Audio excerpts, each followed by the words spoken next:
క్వశ్చన్లో ఎక్కడైనా మనకి బీ శాలరీ చెప్పలేదు కాబట్టి మీరు బీ శాలరీని 100% కింద అజ్యూమ్ చేసుకోండి. అప్పుడు A salary is 20% more than B salary అంటే బీ శాలరీ 100% అంటే ఏ శాలరీ ఏమన్నారు 20% మోర్ అన్నారు అంటే 120%. ఇప్పుడు క్వశ్చన్ చూస్తే then B salary is what percentage less than A salary అన్నారు. దెన్ తర్వాత ఏదైతే ఉంటుందో అది డినామినేటర్కి వచ్చేస్తుంది.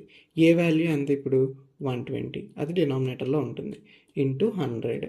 న్యూమరేటర్ కోసం మనం ఏం చేయాలి, ఇప్పుడు B salary is what percentage less అని అడిగారు అంటే ఏ కన్నా బి ఎంత తక్కువ 20 తక్కువ, అది న్యూమరేటర్లో రాసుకోవాలి మీరు. ఇప్పుడు క్యాన్సిలేషన్ చేస్తే 0 0 పోతుంది. 2 టేబుల్లో 12 6 టైమ్స్ పోతుంది, 5 టైమ్స్ పోతుంది.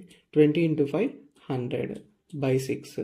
మళ్ళీ 2 టేబుల్లో క్యాన్సిల్ చేస్తే 3 టైమ్స్ 50 టైమ్స్. 50/3ని మనం ఎలా రాసుకోవచ్చు, 16 2/3% అని రాసుకోవచ్చు. ఇదే మీ ఆన్సర్.